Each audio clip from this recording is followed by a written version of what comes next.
welcome back and happy holidays. In continuing with last year's tradition, I'm going to be sharing a few of my favorite lesser known classic holiday movies in case you're like me and you love a good festive holiday movie, but you're tired of the standard fare. I do have a few classic African American holiday films, but not nearly as many as I'd like, as I don't actually know of all that many except for maybe, Fat Albert's Christmas, came out in 1977, and a few others that I'll be telling you about today.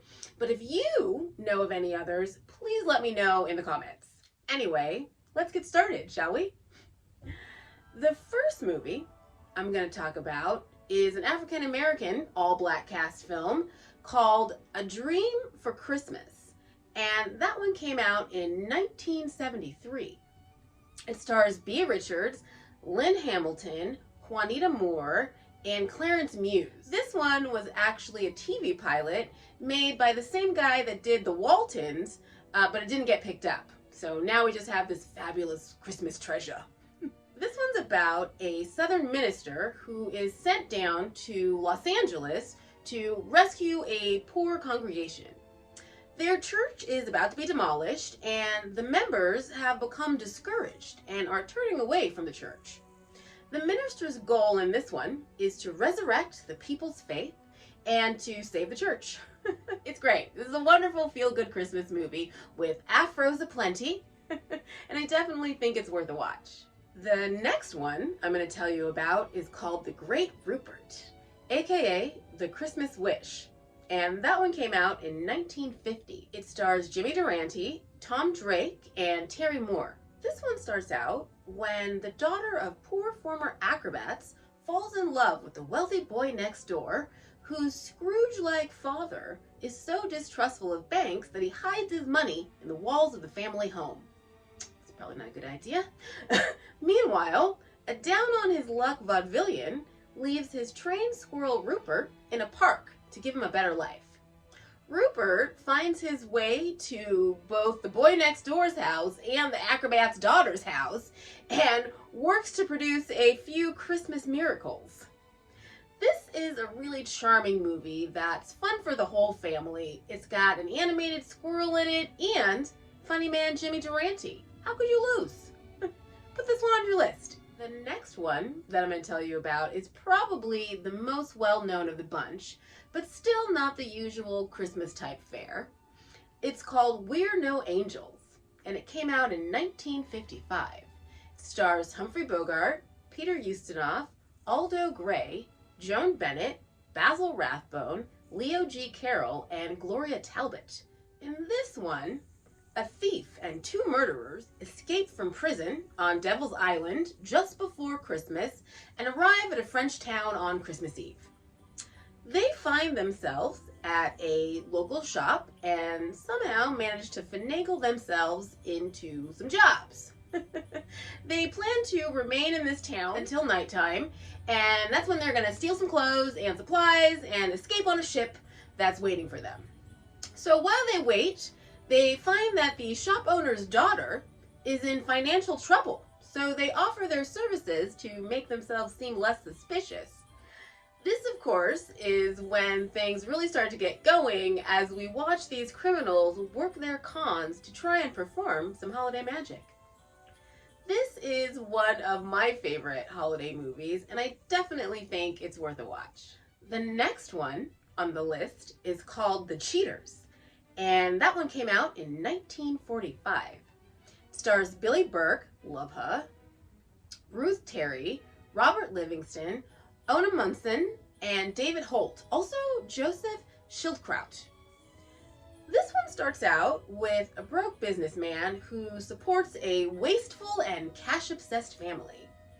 His only hope at maintaining his business and lifestyle is to inherit from a rich uncle that is on his deathbed. Meanwhile, the businessman's horrible daughter invites a poor person, her words, over for the holidays to impress her high society boyfriend and his mother, who are visiting for the holidays. Eventually, the uncle dies and leaves his fortune to some random showgirl with the caveat that if she's not found within a reasonable amount of time, fortune goes to the businessman and his terrible family. Naturally, they enlist the indigent fellow they invited over for the holidays to help scheme this gal's fortune away. This is a great holiday movie with a happy ending, and I definitely think that you'd enjoy it.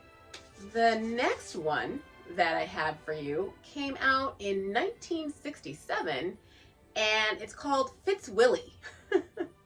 Great name. And this one stars Dick Van Dyke, Barbara Feldon, John McGiver, and Edith Evans. This one is about a loyal butler played by Dick Van Dyke who cares for an elderly woman who thinks she's rich but is actually broke. Because Dick Van Dyke is awesome, he cooks up an elaborate con to help keep his mistress in the manner to which she is accustomed.